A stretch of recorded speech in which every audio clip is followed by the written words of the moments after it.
Hey everyone, welcome back to Shebar's podcast. Today's guest is Jean Amor Ramoran.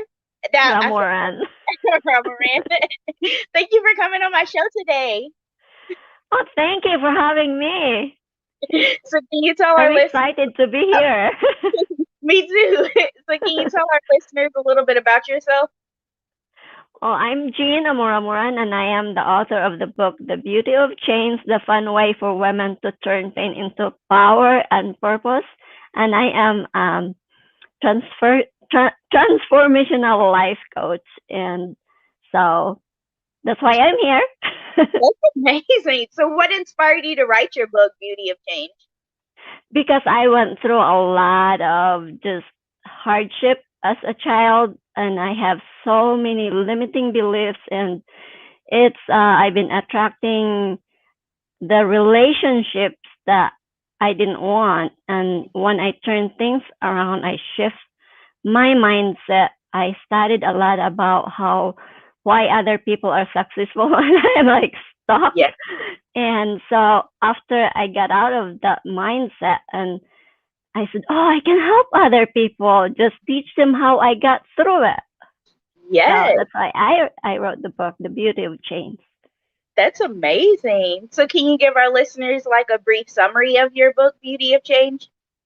Yes, as a child, my mom and my dad split up when I was 11 months old, and then the first time that I can remember I saw my dad was I was 5 years old. My sister took me there, and I expected because my sister said, "Well, you're gonna give him a hug and a kiss when you see him." I was like, "But I I can't reach his face because he's tall." She said, "Oh, he'll pick you up." So that was in my mind. Well, I get to see my dad. I always wanted to see my dad. And she said that he's going to pick me up. So that's like really like program my mind. Okay, my dad's picking me up. But when we got there, he was fixing his motorcycle. And when he introduced me to him, he just turned around and he said, "Oh, you're getting big." He rubbed my head and he turned around and worked on his motorcycle. And I was there with tears. I feel like a million needles like poking my heart. I Mhm. I try not to cry because I was embarrassed. And then I have some tears. My sister asked, "Are you okay?" I said, "Yeah, I have dust in my eyes." Mhm. But um, so I have that negative belief that my dad don't love me, and so no other man would love me. Yeah. That's exactly how I felt. Like my dad isn't like actively in my life, but Uh-huh. every now and then he'll talk to me, but I understand exactly where you're coming from. And I feel like your relationship with your dad can affect relationships with other men in a way. Yeah, So, unless you heal that wound. yes, yes, Yeah. definitely. So, what inspired you to become a life coach? Because I was just like doing, like trying the hardest I can. It's like just to get ahead. And I feel like I'm stuck. I'm like, there has to be something. There has to be something. And I just like keeps researching, reading out, it's like anything that can help me, reading books, listening to podcasts, reading ebooks and audiobooks. And so I finally like have that shift. I was listening to Wayne Dyer a lot, and I got to listen to Jim Rohn and then Tony Robbins, and I finally like enrolled to his programs and in coaching program and many different like the UPW Unleash the Power Within. I enrolled to that, so I was like, I needed all the help I can because I can't be. It's embarrassing. I was like 47 years old. I was like not even close to where I wanna be. Yeah, So I was like, has to be something. Why are these people are successful and I'm not? So yeah. and then Because after I got out of that mindset that like, oh, I'm always gonna be poor because part of my life I like I was raised in the jungle that we didn't have any running water.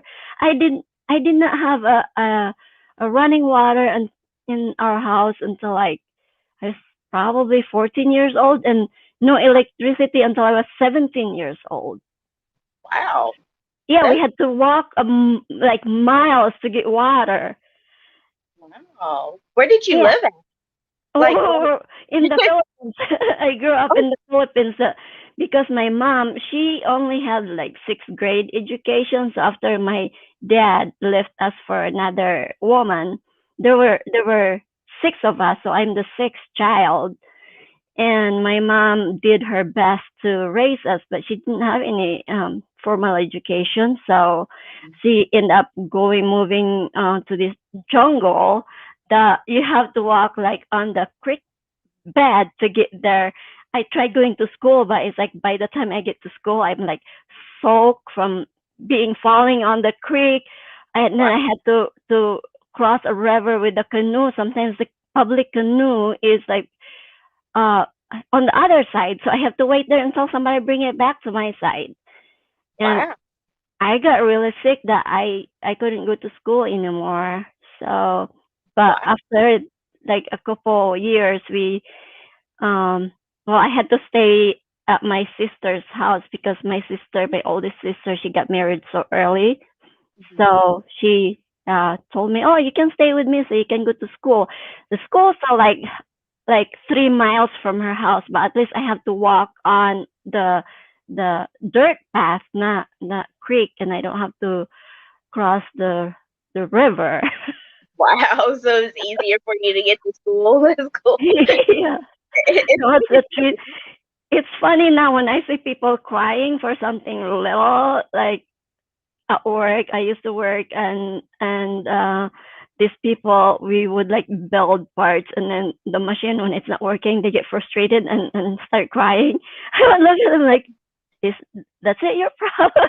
Is that your problem? Try mine. right. Wow. Yeah, Yeah. people don't realize other people's lives can be a little bit, a lot more difficult than what they're going through. So they like crying over things that are not crying worthy. Yeah. And I remember too, another thing that gave me this limiting belief that I'm not good enough. I my when I was in second grade, before we moved to the mountains, to the jungle, I had my second grade teacher was pregnant, so she have the substitute teacher that she her name is Miss Bautista. She have this curly hair and really red lipstick, and she's the meanest teacher I ever had. Like, so she tells us you have to have handkerchief every day and tools to garden. And when I didn't have that, she would like whack me at my fingers with the bamboo sticks, Wow. and it hurt so much. And she would do that if I didn't have tools. She would do that too. And I was like, oh, I want to fight this teacher. And then she's like, you want to fight me? And then she would tell me that I would amount to nothing, that I'm just stupid. So I kind of like as a child I believed that, but one time I was so just upset with her that I gotta get even with this woman. So she said her birthday is like that day. It was Monday, so weekend I was busy. I gathered some spiders and centipedes. I put it in the box and wrap it up, put it on her desk Monday morning, and ran out. And she was so excited, and she opened it, and all the thing crawled on her hair, and she passed. She passed out. What kind of spiders were they? What?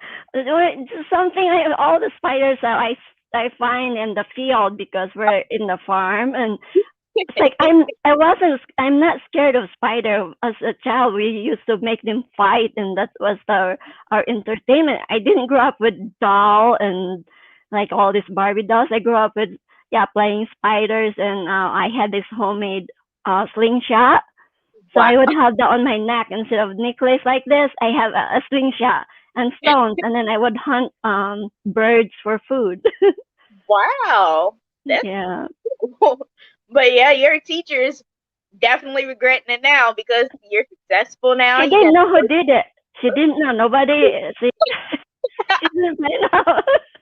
I can just picture you laughing like Yeah. Yeah, I was like, there, you deserve it because she's not just to me, she was mean with a lot of the children. yeah. She was Wow. miserable. That's why my book, I teach people to like have that happiness from within because we could use more happy people in this Yes, world. There's so many miserable people. So yes. to have the find that happiness within you, like I had to peel off the desires, like desires that are not mine, like somebody else, like influenced me to desire something. And then the limiting beliefs that somebody told me that, yeah, you're not going to amount to anything. You're poor. You're always going to be poor and you're going to die poor. And, and also the ego and identity. I took somebody else's identity because they told me, okay, this is what you're going to do. And I thought that that's going to be me, but it wasn't me. Exactly. Yeah.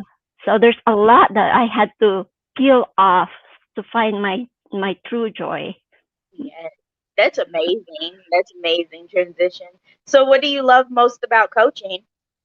Oh, just helping others, like just to turn their pain into power and purpose. Because nobody should like I've been in toxic relationship that like he would tell me, for example, I went out to get ice cream and I was like, I got a brain freeze.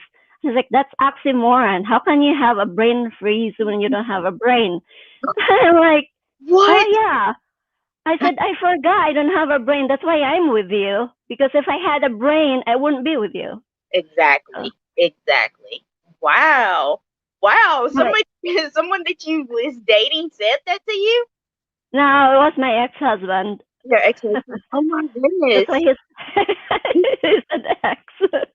Yeah, and he's like always like, oh, you're so feisty. When I come back with something like that, you're so feisty. I'm like, yeah, I grew up like with three brothers and two sisters, and I have like people that are mean, so I have to be like resilient to Right. things Right. like that. Wow. What don't kill you make you stronger. So Exactly. Exactly. I want to thank you so much, Jean, for coming on my show today. oh, thank you for having me. I'm like have so much fun with you. You have a great day, okay? Yes, thank you. Bye. Hey everyone, I want to thank you all so much for listening to my interview with Jean.